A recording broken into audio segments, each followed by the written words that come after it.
ഞാൻ ആലീസ്, +2 വിദ്യാർത്ഥിനിയാണ്. പപ്പയും അമ്മയും ഞാനും അടങ്ങുന്ന ചെറിയ കുടുംബമാണ് ഞങ്ങളുടേത്. എന്തുകൊണ്ടാണ് ഞാനിപ്പോൾ ഡയറി എഴുതുന്നതെന്ന് അറിയാമോ? എൻ്റെ ദുഃഖങ്ങൾ മറ്റാരോടും പങ്കുവയ്ക്കാനില്ലാത്തതുകൊണ്ടാണ്. എല്ലാ കഥയിലും ഉള്ളതുപോലെ എൻ്റെ കഥയിലും ഒരു വില്ലനുണ്ട്.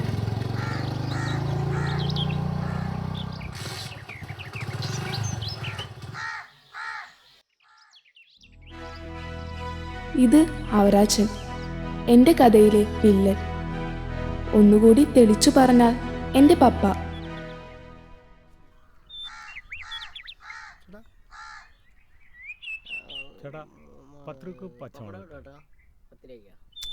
വാസു, കുറച്ച് ദിവസമായാലും അവറാച്ചിന് തൊഴി കണ്ടിട്ട്. ആവശ്യമുള്ള എടുത്തോളൂ.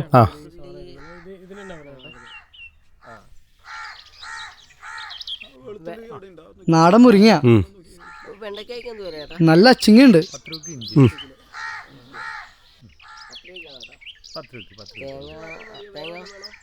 വേണ്ട, ഇഞ്ചി പച്ചവളം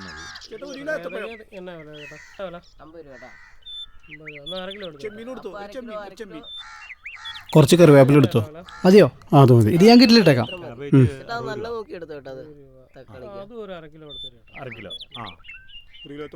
250.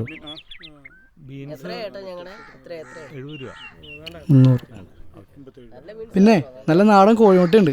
1/2 ഡസൻ എടുക്കട്ടെ? 1/2 ഡസനൊന്നും വേണ്ട, 3 മുട്ട എടുത്താൽ മതി.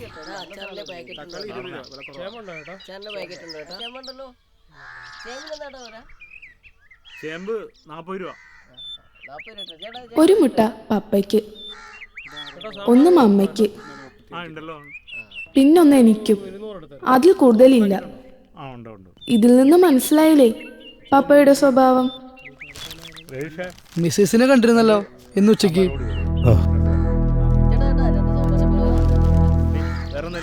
58. പഴയൊരു 42 നിൽക്കണുണ്ട് കേട്ടോ.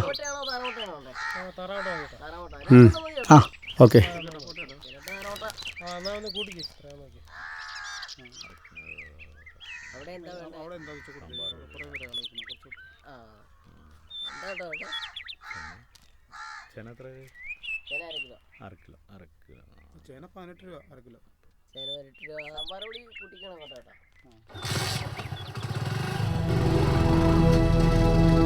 എന്തിനായിരിക്കും അവള് നട്ടുച്ചക്ക് അതിലേ പോയത്? എന്നോടൊന്നും പറഞ്ഞില്ല.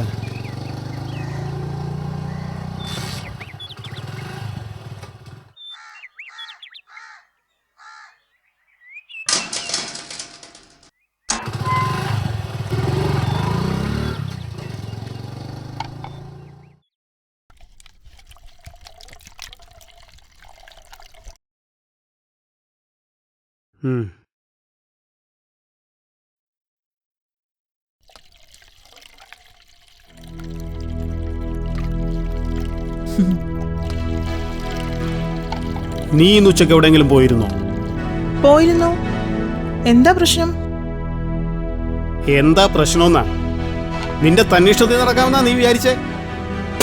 നാശം പിടിക്കാനായിട്ട് ഈ മനുഷ്യനെ കൊണ്ട് തോറ്റു. എന്താണ് നീ പറഞ്ഞേ? ഇനി എന്നെ തൊട്ടാനുണ്ടല്ലോ നിങ്ങള്. തൊട്ടാ നീ എന്ത് ചെയ്യോടി?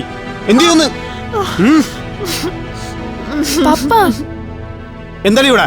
നിനക്ക് പഠിക്കാനൊന്നുമില്ലേ? തോന്നിയാസം കാണിച്ചിട്ട്.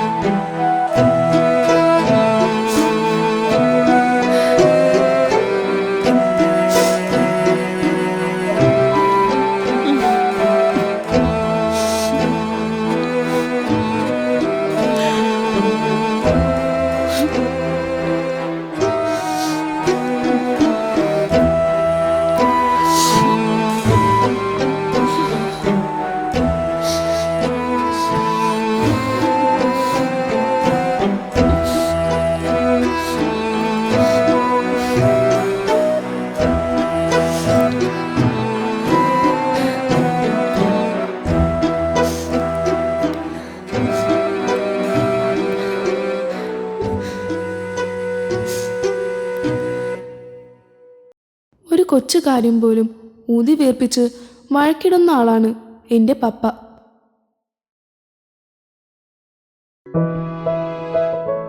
ഇവിടേക്ക് സ്നേഹസാന്ത്വനവുമായി എന്നിലേക്കെത്തിയ എൻ്റെ പ്രിയപ്പെട്ട ടിൻറ്റുമ.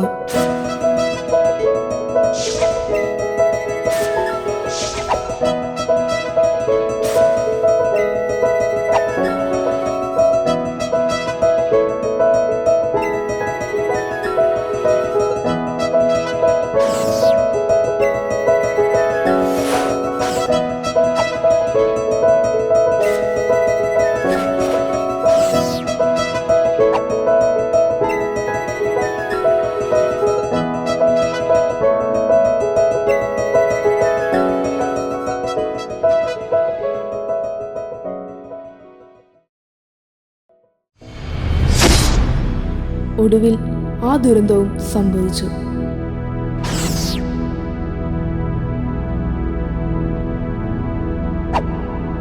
പപ്പയുടെ പിടിയിൽ നിന്നും ഓടിയകന്ന ടിൻറ്റു എൻ്റെ ജീവിതത്തിൽ നിന്നു കൂടിയാണ് ഓടിയകന്നത്. ടിൻറ്റു പോയ വഴിയിൽ പിന്നെ പുല്ല് പോലും മുളച്ചിട്ടില്ല.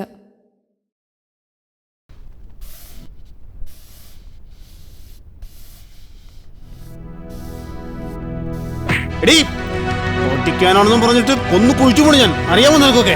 നീ ഇതെന്തു ഉദ്ദേശിച്ചടി? എന്തിനാ കേടാ മനുഷ്യ? നിന്നെ ഞാൻ നീ ഒരുത്തിയടി ഇതിനൊക്കെ വളം വെച്ചു കൊടുക്കണത്. നീ വീട്ടിലിരിക്കും മര്യാദക്ക് വളർത്തണോടി ഇവളാ. ഇപ്പൊ എന്റെ വളർത്തുവശം നിങ്ങളുടെ എന്താണ് നീ തർക്കുത്തരം പറഞ്ഞത്? നീ വളർത്തിയതിന്റെ അടി കാണുന്നത്. ഇവള് കണ്ണിക്കണവന്റെ കൂടെ അഴിഞ്ഞാലായിരുന്നടി. നിനക്കിപ്പം തൃപ്തിയായില്ലടി. ഞാൻ അവസാനമായിട്ട് പറയുക, ഇനി ഇങ്ങനെ എന്തെങ്കിലും ഉണ്ടായാ നീ ഓർത്തോ, ഈ വീടിന്റെ അഭിമാനത്തിൽ കോട്ടം വരുത്തുന്ന എന്തെങ്കിലും ഉണ്ടായാ എവിടെയാണ് നീ പോയത്? നീ മിണ്ടരുത്. ഉള്ളൊരു പഠിക്കാൻ തന്നാലല്ല കെട്ടിയൊരുങ്ങി പോയിക്കോളും. പൊയ്ക്കോ നീ എന്റെ മുമ്പിൽ നിന്ന്.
ഏയ് എന്താ പറച്ചത്?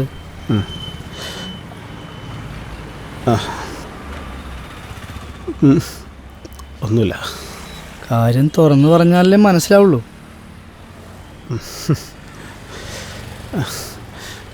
വീട്ടിലൊരു സമാധാനമില്ലടോ. അവരമ്മയും മോളും കൂടി എന്നെ തോൽപ്പിക്കാൻ ഇറങ്ങിയിരിക്കുക. മനസ്സിലായില്ല.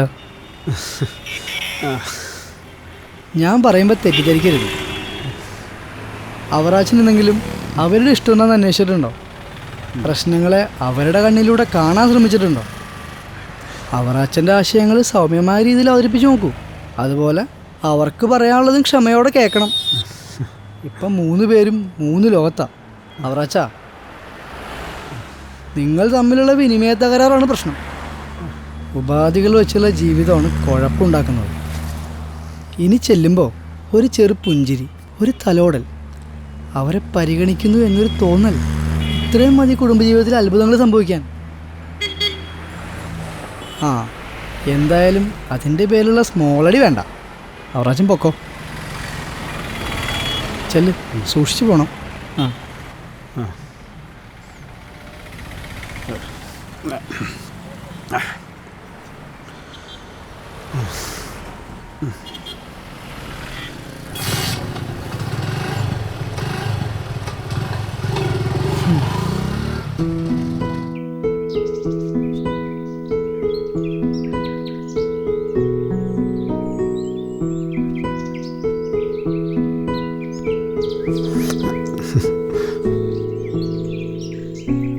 അന്ന് ആദ്യമായി പപ്പ എന്നെ നോക്കി പുഞ്ചിരിച്ച ദിവസം എനിക്ക് വിശ്വസിക്കാൻ കഴിഞ്ഞില്ല പപ്പയുടെ ഈ മാറ്റം.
എൻ്റെ ഡയറി വായിച്ചപ്പോഴാണ് പപ്പ അറിയുന്നത് ഞാൻ പപ്പയെ സ്നേഹിച്ചിരുന്നില്ല എന്നത്.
ഞാൻ പറഞ്ഞത് തിരുത്തട്ടെ.